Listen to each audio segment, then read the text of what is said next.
या कंपनीमध्ये काम करणारा आणखी एक कर्मचारी सुशांत कांबळे। खरं तर या तारखेच्या 1 महिन्याला सुशांत या कंपनीमध्ये रुजू झालेला होता आणि त्या कालच्या स्फोटामध्ये तो सापडला। त्याचा काही पत्ता लागत नाहीये। 1.5 वर्षांचा मुलगा आहे सुशांतला आणि त्याची पत्नी सध्या त्याचा शोध घेतेय।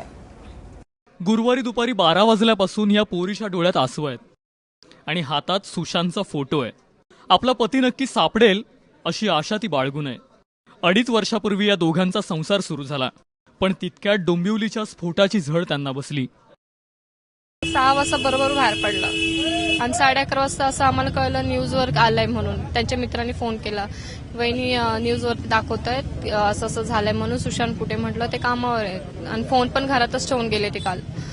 मग ते तिकडून निघाले आणि आम्ही इकडून गेलो, इथे आलेलो, पण आम्हाला इथे यायला नाही भेटलं। 1 वाजता आम्ही आलो, नंतर 1 वाजल्यापासून मग आम्ही दवाखाने चेक करायला घेतले। म्हटलं तिथे जर इथून पेशंटला नेत असेल किंवा माणसाला नेत असेल तर तिथे आम्हाला भेटेल, कुठल्याच दवाखान्यात नाही। मग दुसऱ्या राऊंडला आम्ही सगळे वॉर्ड चेक केले, म्हटलं जर त्यांच्या ओळखीचे किंवा ते कुठे असतील, नाव मिसिंग असेल त्यासाठी आम्ही वॉर्ड पण चेक केले, आयसीयू चेक केले, जिथे बॉडी ठेवतात तिकडे पण जाऊन चेक करून आली, पण कुठेच नाही भेटले ते।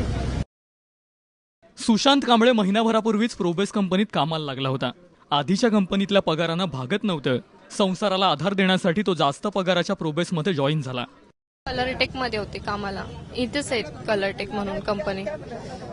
काम म्हणजे तिथे सॅलरी कमी होती म्हणून ते बोलले दुसरी कंपनी जॉईन करतो, म्हणून म्हटलं ठीक आहे। मग ते 2 महिने घरातच होते, मग नंतर मग इथे आले, ह्या कंपनीत आले।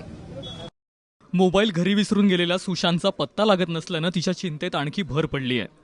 आम्हाला टीव्हीवर माहिती वगैरे पडली, तर मी तिच्या मिसेसला माहिती होतं की ही कंपनी आहे। त्या कारण तिने तिच्या मित्रांना वगैरे फोन केला, मी ऑफिसला होतो, मित्रांना वगैरे फोन केल्यानंतर सर्व इकडे शोधाशोध चालू केली, तर आम्हाला कुठेच बॉडी सापडायला तयार नाही। बॉडी किंवा जिवंत कुठेच काय आमचा माणूस सापडायला तयार नाही। कारण मी रात्री सर्व एम्स पासून ममता आहे या सर्व हॉस्पिटल, डोंबिवली म्युन्सिपाल्टी सर्व हॉस्पिटलमध्ये आम्ही शोधाशोध केली।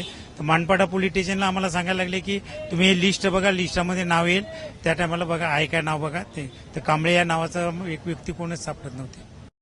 सुशांतचा अवघ्या 1.5 वर्षाचा मुलगा आपले वडील घरी येण्याची वाट पाहतोय। त्याची ही प्रतीक्षा लवकरच पूर्ण होईल एवढीच अपेक्षा। मृत्युंजय सिंग, एबीपी माझा, डोंबिवली।